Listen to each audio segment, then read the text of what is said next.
अगर आप एक सीबीएसई स्टूडेंट हैं और आपको भी लग रहा है कि यार एग्जाम्स तो मुश्किल होते जा रहे हैं, तो ट्रस्ट मी, आप अकेले नहीं हैं।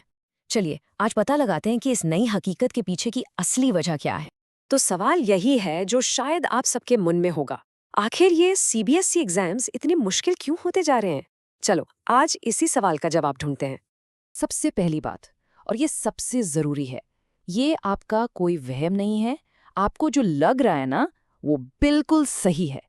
एग्जाम्स सच में बदल गए हैं।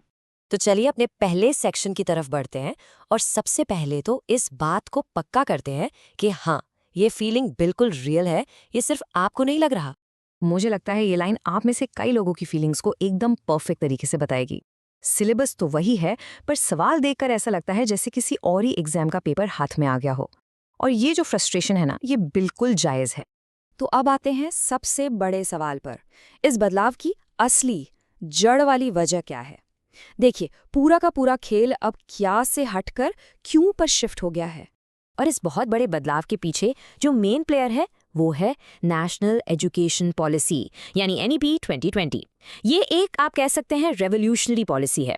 इसका बस एक ही मकसद है, इंडियन एजुकेशन को रट्टा मारने वाले सिस्टम से बाहर निकालकर अंडरस्टैंडिंग बेस्ड लर्निंग की तरफ ले जाना। इसको ऐसे समझिए, पहले का सिस्टम था रोट लर्निंग पर बेस्ड, मतलब बस ये रट लो कि क्या हुआ, रिपीट करते जाओ। लेकिन अब जोर है कंसेप्चुअल अंडरस्टैंडिंग पर, यानी ये समझो कि कोई चीज क्यों और कैसे हुई और फिर उस नॉलेज को अप्लाई करो। ठीक है, पॉलिसी तो समझ आ गई, पर ये पॉलिसी एग्जाम्स को मुश्किल कैसे बना रही है? चलिए अब जरा नए पेपर के फॉर्मेट को चीर फाड़ कर देखते हैं, उसे ब्रेक डाउन करते हैं।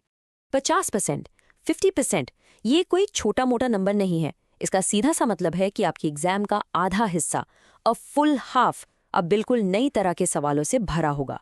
ये चार्ट इस बदलाव को और भी साफ कर देता है। देखिए, 2025-26 के एकेडमिक ईयर से क्लास 10 और 12 दोनों में 50% सवाल कॉम्पिटेंसी बेस्ड क्वेश्चंस होंगे और बाकी 50% ट्रेडिशनल क्वेश्चंस। मतलब तैयारी का पूरा तरीका ही बदलना पड़ेगा। तो अब आप पूछेंगे, ये कॉम्पिटेंसी बेस्ड क्वेश्चंस, ये सीबीक्यूज आखिर हैं क्या भला? देखिए, सिंपल भाषा में ये वो सवाल हैं जो ये नहीं देखते कि आपने कितना रटा है।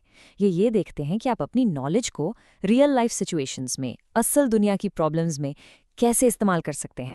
और ये सीबीक्यूज भी कई तरह के होते हैं, जैसे कि केस स्टडीज, जहां आपको एक असली जैसी प्रॉब्लम दी जाएगी और आपको अपने कॉन्सेप्ट्स लगाकर उसे सॉल्व करना होगा। फिर आते हैं असर्शन रीजन वाले सवाल, जो ये टेस्ट करते हैं कि आप किसी फैक्ट के पीछे का क्यों समझते हैं या नहीं। और डेटा इंटरप्रिटेशन में तो आपको ग्राफ्स और चार्ट्स को देखकर उनसे मतलब निकालना होता है। लेकिन कहानी यहीं खत्म नहीं होती। चुनौती सिर्फ इन नए सवालों की नहीं है दोस्तों, इसके अलावा भी कुछ और चीजें हैं जो स्टूडेंट्स के लिए मुश्किलें बढ़ा रही हैं। जैसे एक बड़ी प्रॉब्लम है मल्टी सेट डिस्पैरिटी, मतलब अलग अलग पेपर सेट्स की डिफिकल्टी में जमीन आसमान का फर्क हो सकता है। दूसरा, अब सवालों में दिमाग ज्यादा लगाना पड़ता है, तो टाइम मैनेजमेंट एक बहुत बड़ी चुनौती बन गया है, थिंकिंग टाइम जो बढ़ गया है।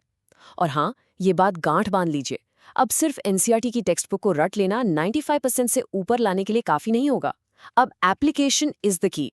तो इतनी सारी चैलेंजेस, अब सवाल ये उठता है कि इनसे निपटा कैसे जाए। तो चलिए अब बात करते हैं आपके नए गेम प्लान की, एक ऐसी स्ट्रैटेजी जिससे आप इस नए पैटर्न में भी रॉक कर सकते हैं। ये रही एक बहुत ही सिंपल 3 स्टेप स्ट्रैटेजी।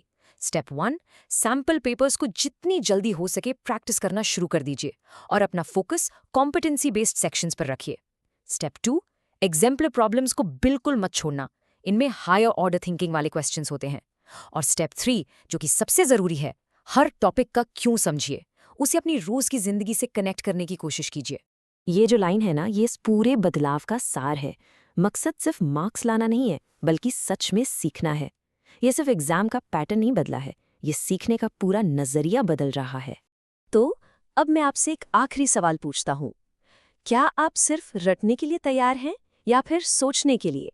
फैसला आपका है, क्योंकि आने वाला कल उन्हीं का है जो सोचना जानते हैं।